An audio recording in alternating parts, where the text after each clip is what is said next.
Урматтуу спикер, мен сизге тилекке каршы ушул сөздү айтышым керек болуп калды. Соройлор, оройлор деп баягыда мага айттыңыз, экиге бөлгөнгө болбойт депсиз, сизге бөлгөнгө болбойт. Урматтуу спикер, абдан көп мындай терс сөздөрдү айта баштадыңыз да элдерге каратачы. Орой, сорой, тиги кандидаттар деп, эми сиз спикерсиз, урматтуу спикер. Сизге андай сөз жарашпайт. Баягыда да мага мен тарапка да абдан катуу айттыңыз. Тантып сүйлөй берип, андай мындай деген сөздөр чыгып кетти. Өзүңүздөн чейин болбойт да анда, урматтуу спикер. Сизге сиз деген президенттен кийинки эле экинчи адамсыз Кыргызстандачы. Ошону айтып кетейин дейм. Анан экинчиден, баягы Эдил Байсалов ушундай интервью берди эле, неме жогорку кеңеш тарабайт деп. Ошондо да сиз да чыгып айттыңыз эле да. Жогорку кеңеш тарабайт деп, мына жазында эле. Өз калыбы менен тарабайт деп. Ошондо сиздин сөзүңүзгө кандай ишенсек болобу, болбойбу мен түшүнбөй калдым да, жакшычы. Рахмат. Рахмат. Биринчиден,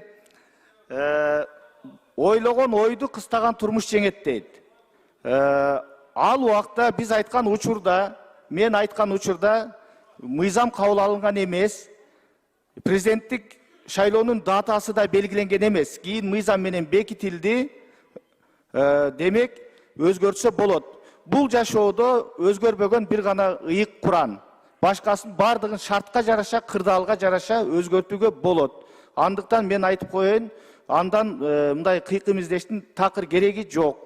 Андан сырткары, сырттан бир көрсөтмөлөр, таңылуулар аткаруу бийлиги тарабынан болуп атат дейт. Бул да негизсиз. Эч кандай аткаруу бийлигинин дагы президенттик администрациянын да тиешеси жок. Бул парламенттин ички иши.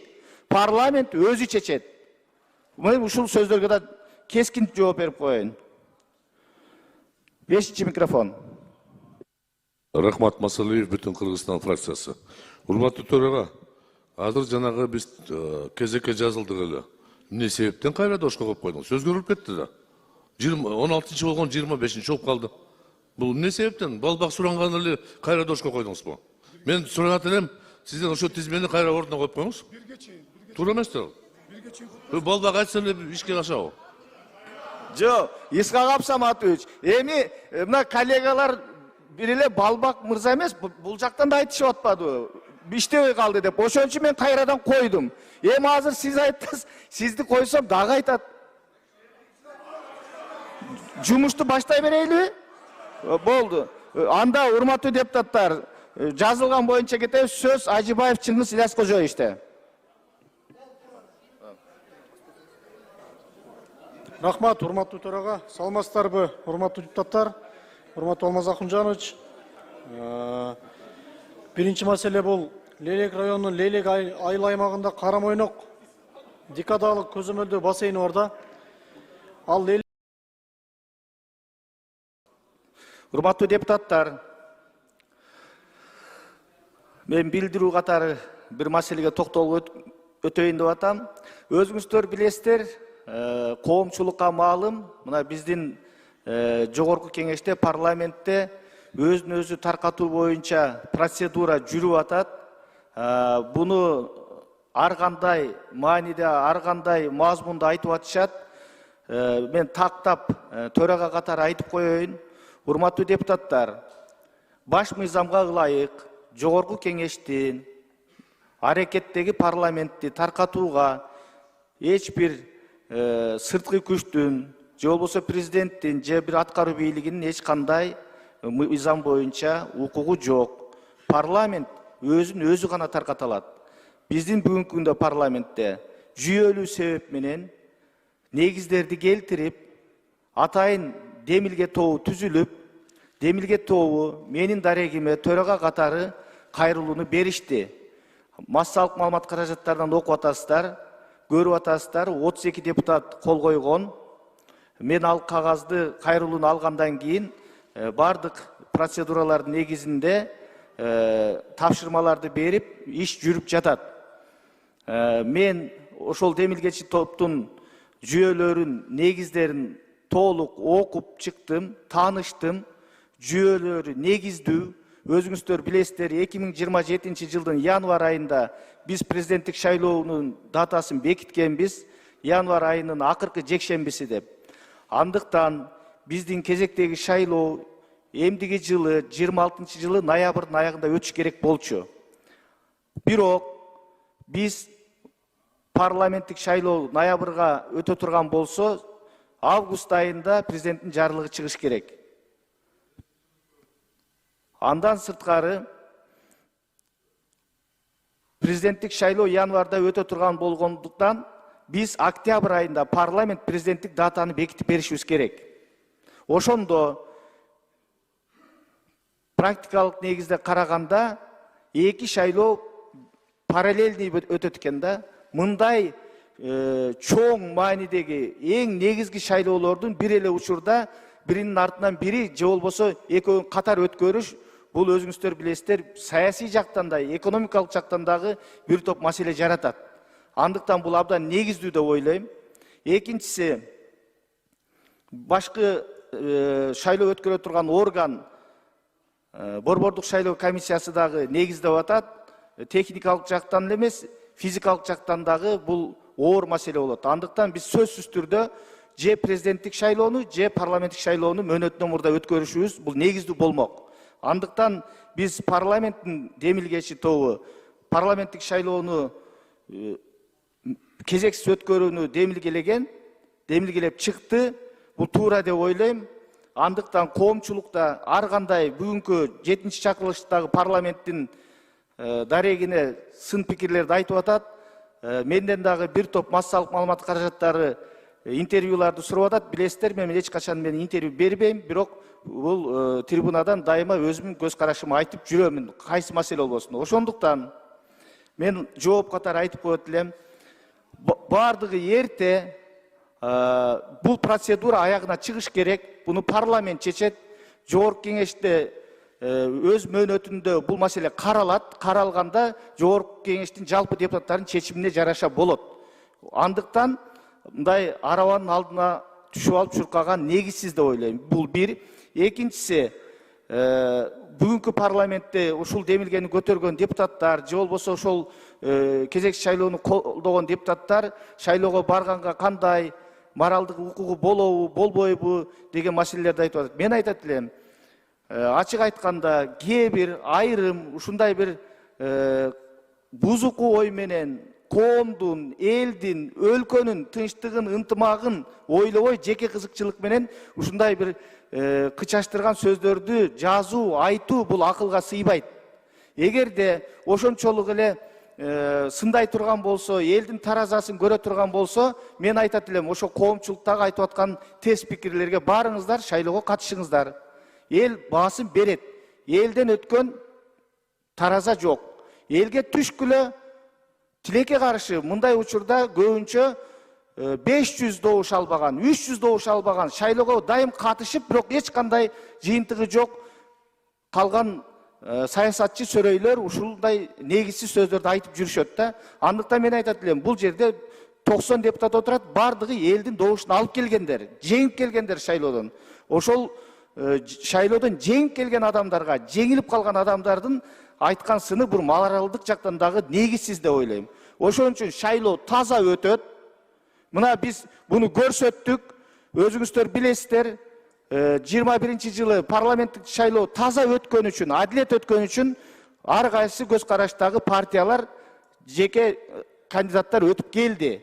Мына эң акыркы эле шайлоолорду айтайлы. Мына 4 округда өткөн, мына Тыналиев Айжигит эч кандай акчасы жок, катардагы эле карапайым жигит мына өтүп келди. Кубанычбеков Илимбек жаш жигит, эч кандай акчасы жок, өтүп келди.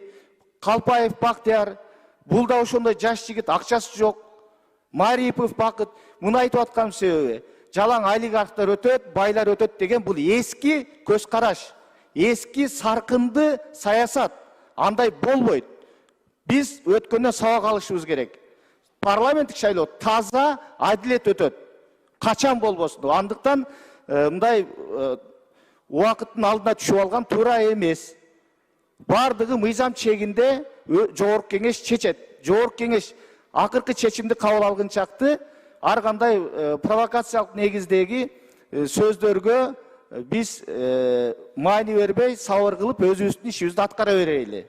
Мен ушуну айтып коеюн дедим, урматтуу депутаттар. Анда, урматтуу депутаттар, бүгүн шаршемби күнү регламентке ылайык ар кандай маселелер саат 12-ге чейин жазылыңыздар.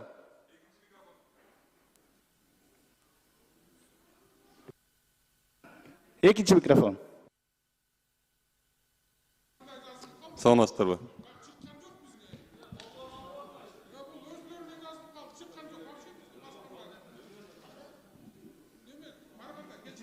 Болду.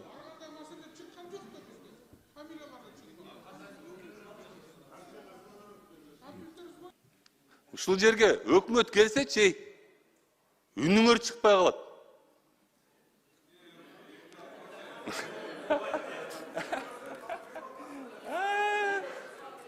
Өзүңөр кылып атпайсыңар, урматтуулар, коллегалар, мен силерге урматтоо менен эле мен да силерди урматтайын деп аракет кылам, бирок чындыкты айтып атпайсыңарбы? Пикирим ошол. Могу жерге өкмөт келгенде үнүңөр чыкпай калат, тизилип отурасыңар. Мен силерге көрсөтүп берем, видео факты менен көрсөтүп берем. Мен выступлениямда кандай шум болуп атканын көрсөттүм да, өкмөт келгенде кандай шум болуп атканын. Мен силерге 5 секундта көрсөтүп берип койманчы. Эгер мен силерге каршы чыгып атсам, значит мен каршы чыгарбагыла, урматтагыла мен да. Мен могу жерде сүйлөп атканда жөн эле укпасаңар да тынч отуруп берип койгула. Болду.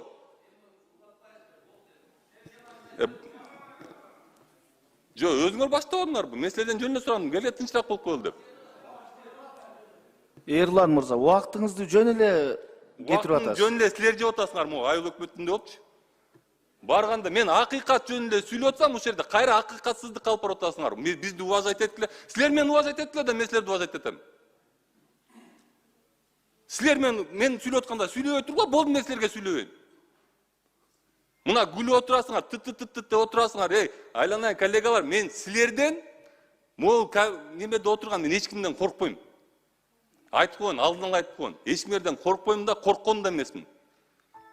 Силер могу жерде коллективный органбыз биз, мындайбыз биз, андай деп тур.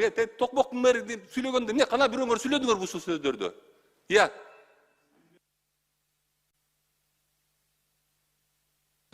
1 мүнөт оюңду бүтүр.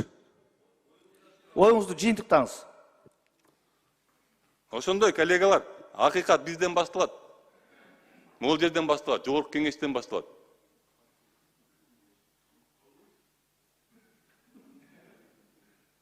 Көбүрөөк күлсөңөр, көбүрөөк күлгүлө.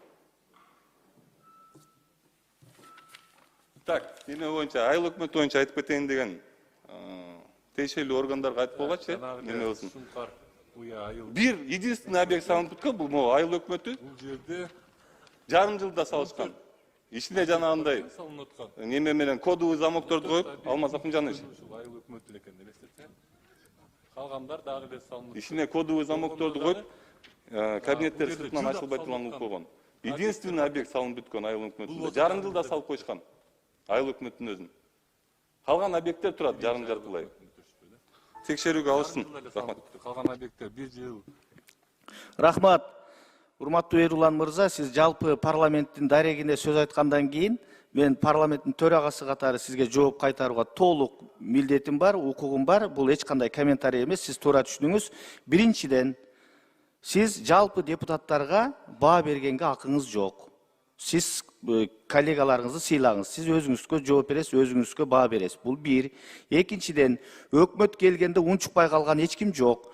Өкмөт сизден айырмаланып конкреттүү түрдө программаларды, маселелерди алып келет, кунт коюп угабыз, суроолорду беребиз. Эгер ойду тоону сизге окшоп сүйлөсө, анда конкрет ошондой сөз болмок, жооп болмок. Аткаруу бийлиги менен мыйзам чыгаруу бийлигинин ортосуна бир депутат эч качан от жакпаш керек. Биздин максатыбыз мамлекетти өнүгүш керек, элдин бакубат жашоосун камсыз кылышыбыз керек. Ошонун негизинде ушундай өнүгүү өсүүлөр болуп атат.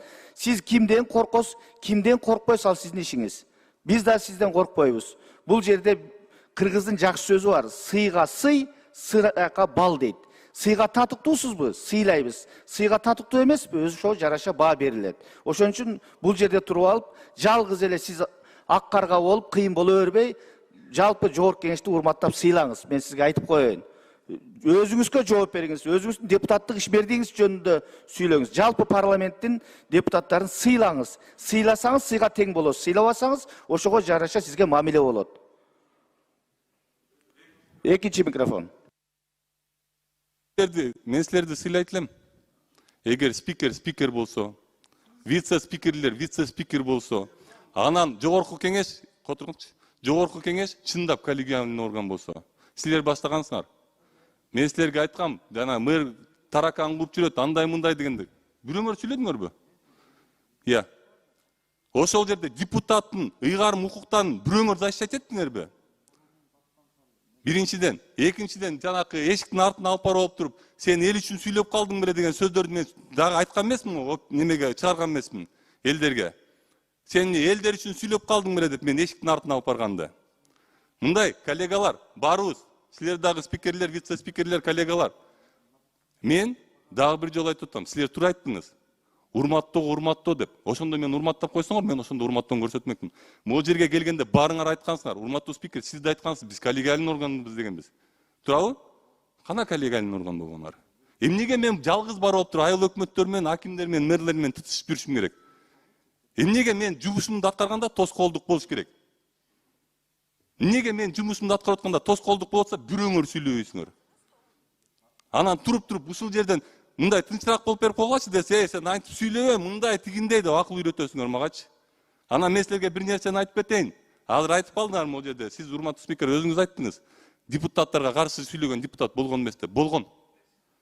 Азыр урматтуу президентибиз Садыр Нуркожоевич ушул жерде туруп ушундай сөздөрдү сүйлөп атканда, ушундай коллегалар шылдыңдап турган анында. Бирок азыр президент болуп отурат. Ошон үчүн мындай, мен силерге дагы бир жолу айтып кетейин. Мен силер менен кайым айтышканга киргим келген эмес. Келбейт дагы. Бирок мага урматтуу көрсөтсөңөр, мен ушундай адам, мен урматтуу көрсөтүп берем. А бирок жөн эле мага айтып, биз барыбыз бири-бирибизди урматтайбыз, андай мындай деп турандан кийин мага урматтуу көрсөтпөсөңөр, мен аны көрөм. Ошондой жооп берем. Рахмат. Рахмат. Биринчи микрофон.